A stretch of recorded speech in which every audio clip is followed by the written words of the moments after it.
It's time for the Daily Stand Up Podcast presented by AgileDad with your host, Lee Henson. Without any further ado, let's get started. What a difference a couple of days can make. Let me tell you, I never got such a huge response as I got when I released that AI episode for product managers. Holy cow. I got a barrage of people saying, what about project managers? What about this role? What about that role? And I was like, man, that AI is really catching on.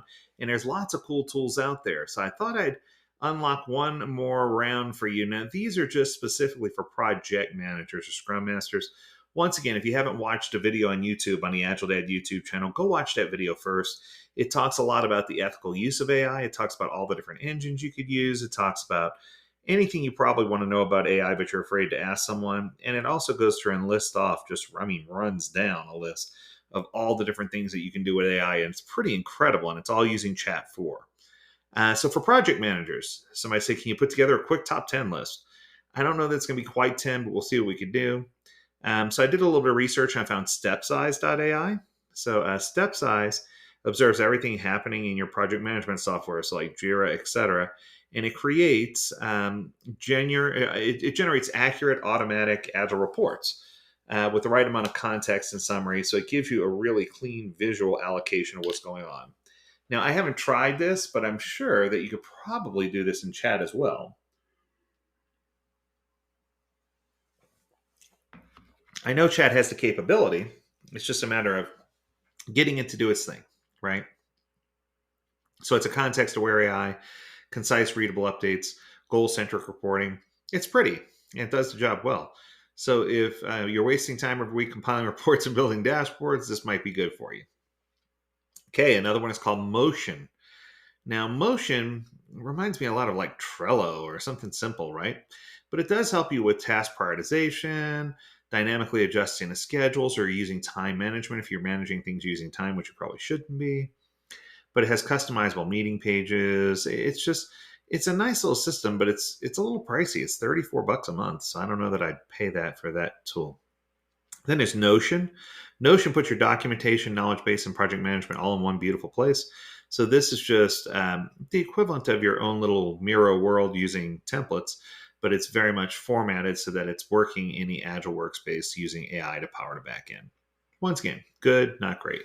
There's Process Street. So this is the one that you can use for workflows and controlling workflows and creating streamlined processes.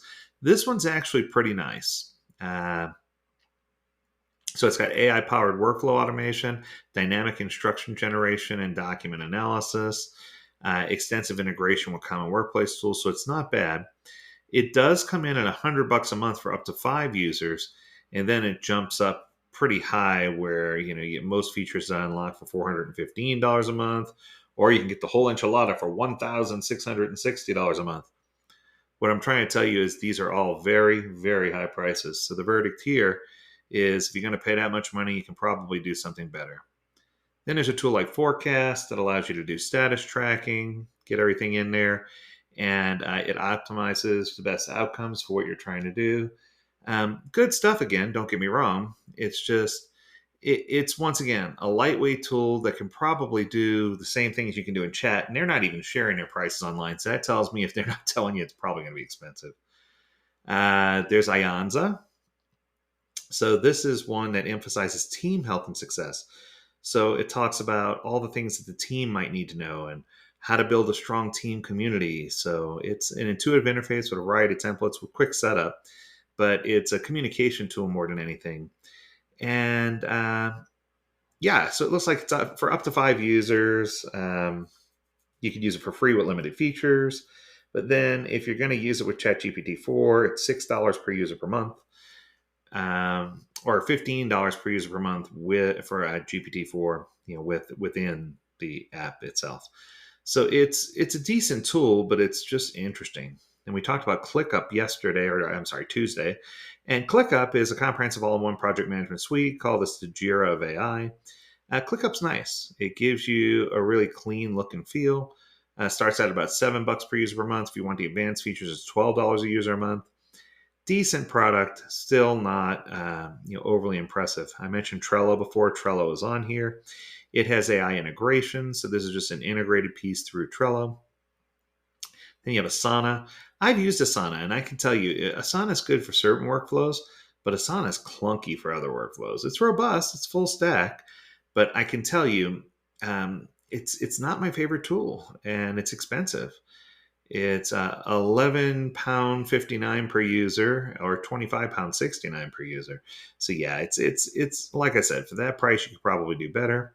There's Monday, and Monday is just a very clean interface, super clean, super easy to read. Nothing wrong with Monday. The thing is, though, it doesn't do all the things you'd like for it to do. But as far as I'm concerned, once again, I'm going to give the same recommendation I gave the other day. If you can best leverage how to use ChatGPT, and you can use it in such a way that you're gaining the functionality that you need from it, you don't need to go and buy all these extra things. I mean, if you want to try one or two just to make things look better or create better dashboards, then so be it. You're good to do it. But in this episode, I hope that all of you who are in Scrum Master or Project Manager positions feel like you can use either chat to do what you need to do, or you can explore some of the 10 that I described, and I'll give you a list for all of those, of course, in the notes for the podcast episode. That's going to do it for this episode. I hope you enjoyed it. If you have a topic you want us to discuss, learn more at AgileDad.com. We'd love to hear from you. As always, we encourage you to stay healthy, stay well, and stay agile, my friends. Until next time, do take care.